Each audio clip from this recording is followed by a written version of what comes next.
नमस्कार मित्रों, अश्विनी सेज में आपका स्वागत है। मित्रों, आज चर्चा एक बार फिर इलेक्टोरल बॉन्ड्स पर।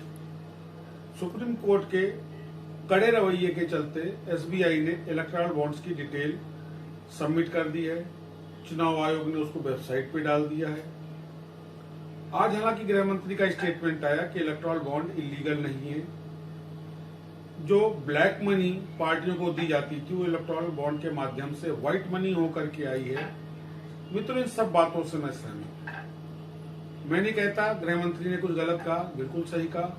चंदा तो दिया जाता था, पहले नंबर 2 में, अब नंबर 1 में आ रहा है। पर मित्रों, इसके पीछे एक मूल प्रश्न है जिसपे शासन को, सरकार को गौर करना पड़ेगा कि ये कॉरपोरेट्स चुनावी फंड केवल राजनीतिक पार्टियों को क्यों देते हैं।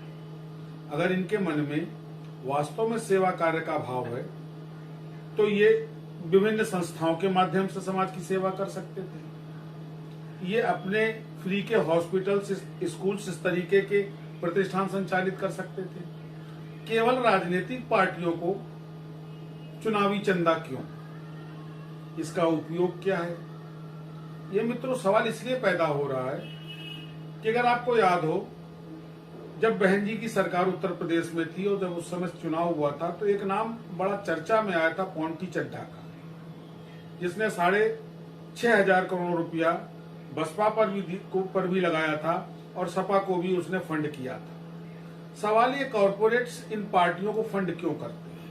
ये बहुत सघन और गंभीर जांच का विषय है। क्या इसके पीछे इनकी मंशा कुछ ऐसी तो नहीं होती कि इस तरीके की नीतियां बनाई जाए, सरकार को फंड करके ऐसी नीतियां बनवाई जाए जिसका ये लाभ भविष्य में ले सके? कल एक फोटो बड़ी वायरल हो रही थी सोशल मीडिया में। एक कंपनी का बोर्ड लगा था, दरवाजे से मालूम ही नहीं पड़ता था कि ये प्राइवेट लिमिटेड कंपनी इतनी बड़ी कंपनी होगी कि जो 1500 करोड़ रुपए का दान चुनावी फंड दे सके, इलेक्टोरल बॉन्ड खरीद सके। हालांकि कुछ भाजपा समर्थक उस कंपनी के फेवर में उसके विदेश स्थित ऑफिस को बार बार दिखा रहे थे कि बहुत बड़ी कंपनी है। मित्रों, वो गेमिंग कंपनी थी। गेमिंग आप भी जानते हो, ये प्रत्यक्ष जुआ है। आजकल आप विज्ञापन भी देख रहे होंगे, बड़े बड़े विज्ञापन आते हैं, बड़े बड़े बॉलीवुड स्टार जो है क्या कहते हैं, उसका विज्ञापन करते दिखते हैं कि जंगली रमी पर खेलो, एम्पियर पे खेलो और यूपी पे खेलो, पैसा सुरक्षित है।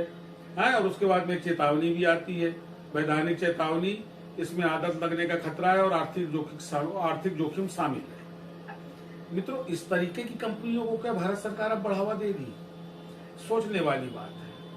हम जिस देश में हैं, जिस सांस्कृतिक परिवेश में हम रहते हैं, ये धृत क्रीड़ाएं, ये गैम्बलिंग कहीं से भी स्वीकार्य नहीं है। लेकिन नहीं, हमारी नैतिकता समाप्त हो रही है। ठीक उसी तरीके से जिस तरीके से चुनावों में कॉरपोरेट का हस्तक्षेप बढ़ रहा है। सवाल अंबानी या अडानी द्वारा पैसा दिया जाना या न दिया जाना नहीं है। सवाल यह है कि इतनी बड़ी अमाउंट इन कॉरपोरेट्स ने राजनीतिक पार्टियों को क्यों दी? क्या कारण है? इस कारण की सघन जांच की जानी चाहिए। क्या ईडी को नहीं लगता कि इस कारण की भी जांच करे कि अगर किसी कॉरपोरेट ने किसी राजनीतिक पार्टी को फंड दिया तो what is the motive behind?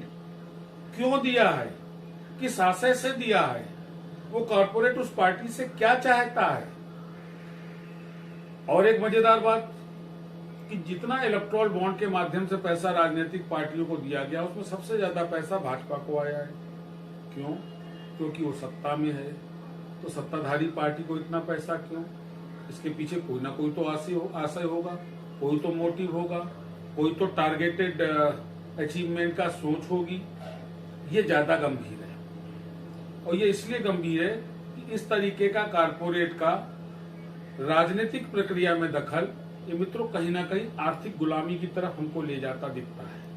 मेरी सोच है, हो सकता मैं गलत भी हूं, मैं ये नहीं कह रहा ऐसा ही होगा, but it could be a reason behind. ये कॉरपोरेट चुनावी फंड दे करके राजनीतिक पार्टियों में अपना वर्चस्व स्थापित करते हैं।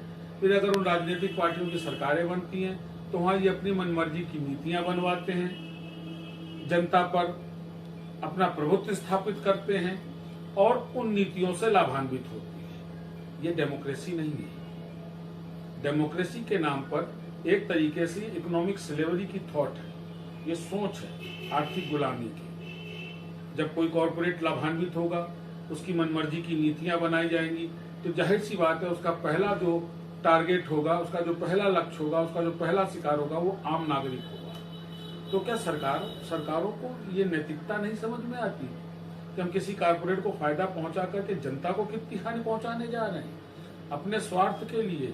फिर दूसरी बात, अनाज बट रहा है जनता के करों के पैसे से, बड़े बड़े विज्ञापन टीवी चैनलों पे चल रहे हैं, नहीं समझ में आती कि हम किसी कारपोरेट को फायदा पहुंचा करके जनता को कितनी हानि पहुंचाने जा रहे हैं अपने स्वार्थ के लिए।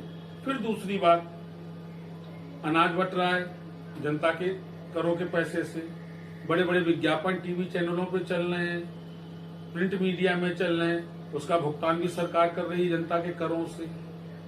तो इन पैसों का ये पॉलिटिकल पार्टियां क्या कर रही हैं? बड़ा गंभीर प्रश्न है मित्रों। क्या इसको सीबीआई को नहीं सोचना चाहिए?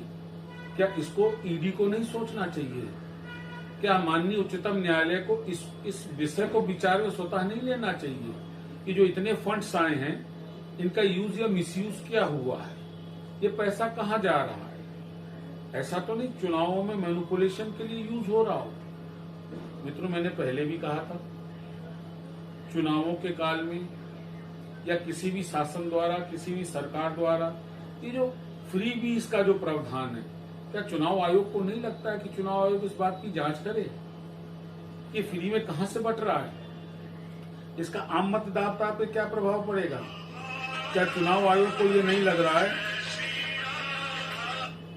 कि ये जो चंदा आ रहा है, ये चंदा कहां जा रहा है, किस आशय से आ रहा है?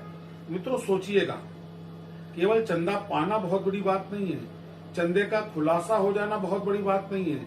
महत्वपूर्ण तथ्य ये है कि ये चंदा किस उपयोग में लाया जा रहा है। इससे चुनाव तो प्रभावित नहीं किए जा रहे हैं। इस छोटे से प्रश्न के साथ आपको छोड़ के जा रहा हूं मित्रों। फिर ऐसे किसी संवेदनशील मुद्दे पे आपसे बात करूंगा। नमस्कार।